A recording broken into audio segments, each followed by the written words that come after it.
Evangelizar. Às vezes compartilhamos erroneamente o Evangelho por não entendermos o que é a evangelização. Isso nos traz a nossa terceira pergunta: o que é evangelização? Há diversas coisas que as pessoas consideram evangelização, mas que de fato não o são. Quero mencionar 5 dessas coisas. Primeiro, talvez a objeção mais comum à evangelização nesses dias é esta: não é errado impor nossas crenças aos outros? Algumas pessoas acham que a evangelização é uma imposição e, pela maneira como normalmente a evangelização é feita, posso entender a confusão. E quando entendemos o que a Bíblia apresenta como evangelização, compreendemos que esta não é uma questão de impor suas crenças. Em primeiro lugar, temos de entender que as coisas em que cremos são fatos. Não são apenas crenças ou opiniões, são fatos. Em segundo, esses fatos não são nossos no sentido de que pertencem somente a nós, a nossa perspectiva ou a nossa experiência, ou no sentido de que os formulamos por nós mesmos. Quando evangelizamos, pregamos os fatos do Evangelho de Cristo. E na evangelização bíblica não impomos nada. De fato, não podemos fazer isso. De acordo com a Bíblia, a evangelização é apenas o contar a alguém as boas novas. Isso não inclui a garantia de que a outra pessoa responderá corretamente ao Evangelho. Gostaria de podermos fazer as pessoas responderem ao Evangelho, mas não o podemos. Conforme as Escrituras, o fruto da evangelização vem de Deus, não de nossas técnicas astutas ou de nossa paixão pessoal pelo que estamos fazendo. Como Paulo escreveu aos cristãos de Corinto: quem é Apolo e quem é Paulo? Servos por meio de quem crestes, e isto conforme o Senhor concedeu a cada um. Eu plantei, Apolo regou, mas o crescimento veio de Deus, de modo que nem o que planta é alguma coisa e nem o que rega, mas Deus que dá o crescimento. 1 Coríntios capítulo 3, versículos 5 a 7. Confere com 2 Coríntios capítulo 3, versículos 5 a 6. Este é um argumento importante que temos de abraçar, especialmente em um mundo tão hostil ao Evangelho. Em certa ocasião, quando estive em Cambridge, conversei com um amigo libanês que era muçulmano a respeito de outro de nossos amigos que era um muçulmano bastante secular. Meu amigo libanês queria que este homem abraçasse um estilo de vida muçulmano mais fiel. Eu desejava que ele se tornasse um cristão. Assim, de um modo estranho, eu e o amigo libanês tínhamos algo em comum. Ambos estávamos preocupados com aquele outro amigo, embora tivéssemos soluções diferentes para o problema dele. Ambos lamentávamos a dificuldade de alguém viver na cultura britânica secular. Então, meu amigo libanês fez observações sobre a corrupção deste país cristão. Respondi-lhe que a Grã-Bretanha não era um país cristão e que, de fato, não existe tal coisa como um país cristão.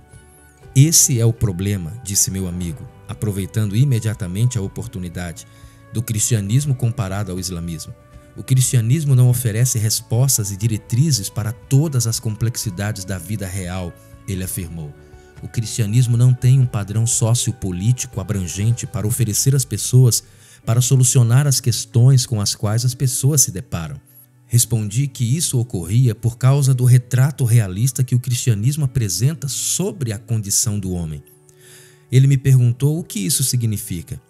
Disse-lhe que, falando com franqueza, o islamismo era superficial ao pensar que o problema do homem é apenas uma questão de comportamento. De acordo com o islamismo, é apenas uma questão de vontade. Mas o cristianismo, eu lhe disse, ensina que existe um problema mais profundo, e este é um entendimento mais exato da situação do homem. O cristianismo inclui uma admissão franca da pecaminosidade humana, não como um agregado, uma coleção de ações más, e sim como a expressão de um coração mau, um coração que está em rebelião contra Deus. O cristianismo reconhece nosso problema como uma questão do caráter, da natureza humana. O cristianismo não possui nada que poderia ser reconhecido como um programa político abrangente, porque não pensamos que o verdadeiro problema do homem possa ser resolvido pelo poder político. Para deixar isso claro, disse o meu amigo, veja, Eu poderia colocar uma espada sobre a garganta de uma pessoa e torná-la um muçulmano suficientemente bom. Ele concordou que isso era verdade. Mas eu continuei. Não posso colocar uma espada sobre a garganta de uma pessoa e torná-la um cristão. Ser um cristão não é apenas uma questão de fazer ou não fazer isso, ou de seguir essa lei ou de não fazer aquilo. Ser um cristão significa ter sua vida transformada por Deus. A Bíblia apresenta o problema do homem como algo que nunca pode ser resolvido pela força humana coerciva ou por imposição. Tudo o que podemos fazer é apresentar a você com exatidão as boas novas, viver uma vida de amor em sua presença e rogar que Deus o convença de seus pecados. Posso orar pedindo a Deus que lhe mostre a sua necessidade de um Salvador e lhe dê os dons do arrependimento e da fé, mas não posso torná-lo um cristão. A evangelização cristã, por sua própria natureza, não envolve coerção, envolve somente amor e proclamação. Temos de apresentar o Evangelho com espontaneidade a todos. Não podemos manipular ninguém a aceitá-lo verdadeiramente. A evangelização bíblica autêntica jamais é uma imposição. 2. Alguns pensam na evangelização como um testemunho pessoal. Certamente, um testemunho pessoal do que Deus tem feito em nossa vida inclui as boas novas, mas não pode contê-las. Depois de haver contado aos outros o quanto Jesus significa para você, talvez não lhes tenha falado realmente sobre o Evangelho. Você explicou o que Jesus fez ao morrer na cruz. É bom compartilhar seu próprio testemunho do que Deus tem feito em sua vida, mas em seu testemunho talvez você não deixe claro quais as reivindicações de Cristo para as outras pessoas. O testemunho é algo bem popular em nossa era pós-moderna, a era do "isso é bom para você". Quem se oporia à sua ideia de que obteve algo bom de Cristo? Mas espere e veja o que acontece quando você tenta mudar a conversa do que Jesus fez por você para os fatos da vida, morte e ressurreição de Cristo e de como tudo isso se aplica ao seu amigo incrédulo. É nesse momento que você descobre que o testemunho não é necessariamente evangelização. 3. Alguns confundem a evangelização com ação social ou envolvimento político. Quando nossos olhos voltam-se de Deus para os homens, não é surpreendentemente que, em nossas preocupações, os males sociais tomem o lugar do pecado. Hoje, os problemas horizontais, problemas entre as pessoas, obscurecem frequentemente o problema fundamental, o problema vertical do relacionamento entre nós e Deus.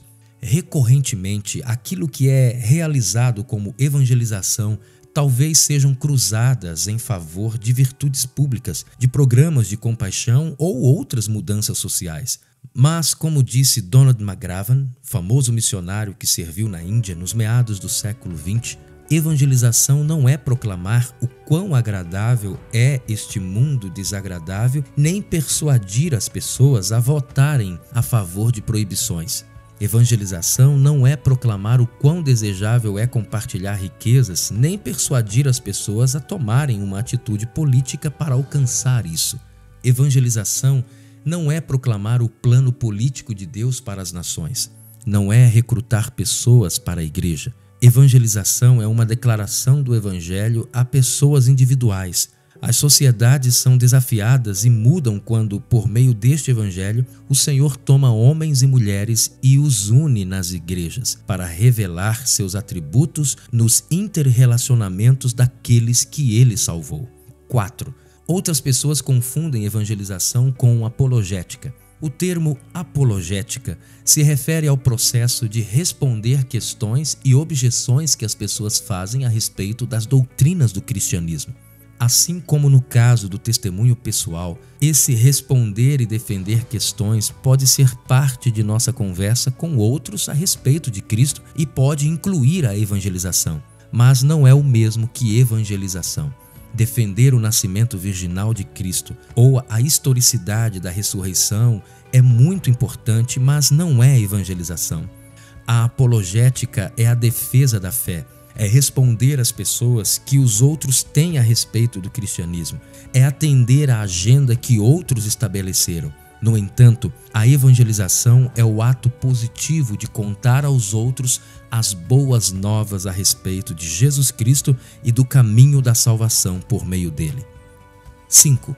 Finalmente, um dos erros mais comuns e perigosos é confundir os resultados da evangelização com a própria evangelização. Esse talvez seja o mais sutil de todos os entendimentos errôneos acerca da evangelização. Se você combinar este entendimento errôneo, pensar que a evangelização é seu próprio fruto, com um entendimento diferente daquele que expusemos nos capítulos anteriores, que tratam do evangelho e da conversão, então é bem possível que você acabará pensando não somente que evangelização é apenas ver os outros convertidos, mas também que está em seu próprio poder o converter os outros. Esta maneira de pensar pode levá-lo a se tornar manipulador. Conforme ensinam as Escrituras, a evangelização não pode ser definida em termos de resultados ou métodos, mas somente em termos de fidelidade à mensagem pregada. Em Atos dos Apóstolos, você encontrará ocasiões em que Paulo pregou o evangelho e poucos se converteram. No grande congresso de evangelização em Lausanne, em 1974, John Stott disse que evangelizar não significa ganhar convertidos, significa apenas anunciar as boas novas, independentemente dos resultados. Naquele congresso, evangelização foi definida nestes termos: evangelizar é propagar as boas novas de que Jesus Cristo morreu por nossos pecados e foi ressuscitado dentre os mortos, segundo as Escrituras. E, como o Senhor que reina, Ele oferece agora o perdão dos pecados e o dom libertador do Espírito a todos que se arrependerem e crerem. Veja comigo o texto de 2 Coríntios, capítulo 2, versículos 15 ao 16. Uma passagem muito interessante para meditarmos. Porque nós somos para com Deus o bom perfume de Cristo, tanto nos que são salvos como nos que se perdem. Para com estes, cheiro de morte para a morte, para com aqueles, aroma de vida para a vida. Paulo não está dizendo que expôs duas mensagens diferentes ou que poderia olhar para uma multidão e dizer: muito bem, eu sei quem são os eleitos. Para vocês, pregarei uma mensagem, mas pregarei outra mensagem para todos aqueles que ainda não são cristãos. Não, Paulo pregava o mesmo evangelho para todos, e ao evangelizar todos com a mesma mensagem, ele era aroma de vida para alguns, para outros, cheiro de morte. O mesmo ministério tinha dois efeitos diferentes.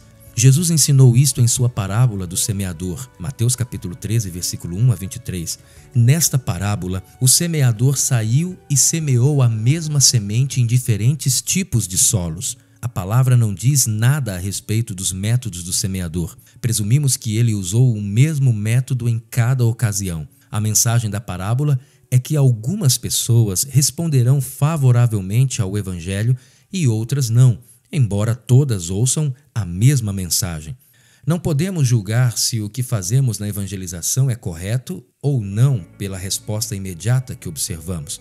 É importante entender esta verdade porque o erro em entender isso pode levar igrejas bem intencionadas a esforços pragmáticos norteados por resultados e pode transformar pastores em neuróticos manipuladores de pessoas. Cometemos um erro terrível quando entendemos tão erroneamente a evangelização que pensamos poder afirmar, com base nos resultados imediatos, que estamos evangelizando de modo correto. Devemos saber, como cristãos, que se formos fiéis em anunciar o evangelho, as pessoas podem não aceitá-lo. O fato de que elas não aceitam o evangelho não significa necessariamente que erramos na maneira como apresentamos. Não compreender esta verdade pode prejudicar cristãos individuais como um senso de fracasso pessoal e causar uma aversão à própria evangelização. Imagine a culpa que alguns cristãos sentem porque compartilharam o evangelho durante 30 anos com determinada pessoa que nunca chegou a conhecer a Cristo. Esses cristãos podem sentir que, de algum modo, são culpados disso, mas o ensino bíblico é que conversões não acontecem como resultados de nossa eficiência evangelística, assim como a resistência ao evangelho não é um reflexo de nosso fracasso evangelístico. A evangelização não é um assunto que depende fundamentalmente de nossos métodos, mas sim de nossa fidelidade na proclamação. Alguns de nós que somos cristãos hoje nos tornamos cristãos por meios de apresentações do Evangelho que podem ter sido terríveis. Aquele que nos apresentou o Evangelho talvez fosse temeroso, gaguejante, esquecido, insistente e desagradável, mas de algum modo a verdade estava ali, em meio a todos os seus erros, e o Espírito Santo de Deus usou-a para trazer-nos ao arrependimento e à fé. É claro que, de nossa parte, como evangelistas, temos de trabalhar para tentar apresentar o Evangelho tão bem quanto pudermos. Essa é a nossa responsabilidade. Mas, por outro lado, exultamos no fato de que Deus é um grande Deus. Ele pode usar nossos erros. Em sua graça, Ele supera todas as nossas faltas e faz tudo para a sua glória. Um escritor apresentou isso nesses termos: a evangelização não é fazer prosélitos, não é persuadir as pessoas a tomarem uma decisão, não é provar que Deus existe nem fazer uma boa argumentação em favor da verdade do cristianismo, não é convidar alguém para vir a uma reunião, não é expor o dilema contemporâneo ou despertar interesse pelo cristianismo. Não é vestir uma camiseta com a frase Jesus salva. Algumas dessas coisas são corretas e boas em seu devido lugar, mas nenhuma delas deve ser confundida com a evangelização. Evangelizar é declarar com a autoridade de Deus o que Ele fez para salvar pecadores. É advertir os homens quanto à sua condição de perdidos e direcioná-los a arrependerem-se, a crerem no Senhor Jesus. Quem pode negar que muito da evangelização moderna se tornou emocionalmente manipuladora, buscando obter apenas uma decisão imediata da vontade do pecador, negligenciando a ideia bíblica de que a conversão é o resultado da graça de Deus para com o pecador? A chamada cristã para evangelizar é uma chamada. Não é somente persuadir as pessoas a fazerem uma decisão. Pelo contrário, é uma chamada para anunciar-lhes as boas novas da salvação em Cristo Jesus, para chamá-las ao arrependimento e dar a Deus a glória pela regeneração e pela conversão. Não falhamos em nossa evangelização se apresentamos com fidelidade o Evangelho e, apesar disso, a pessoa não se converter. Falhamos somente se não apresentarmos o Evangelho com fidelidade. Quando entendemos que a evangelização não é converter as pessoas, e sim falar-lhes sobre a maravilhosa verdade a respeito de Deus e das boas novas sobre Jesus Cristo, então a obediência à chamada para evangelizar pode tornar-se certa e produzir alegria. Entender isso fomenta a evangelização à medida que esta deixa de ser motivada pelo forte senso de culpa e se torna um privilégio e alegria.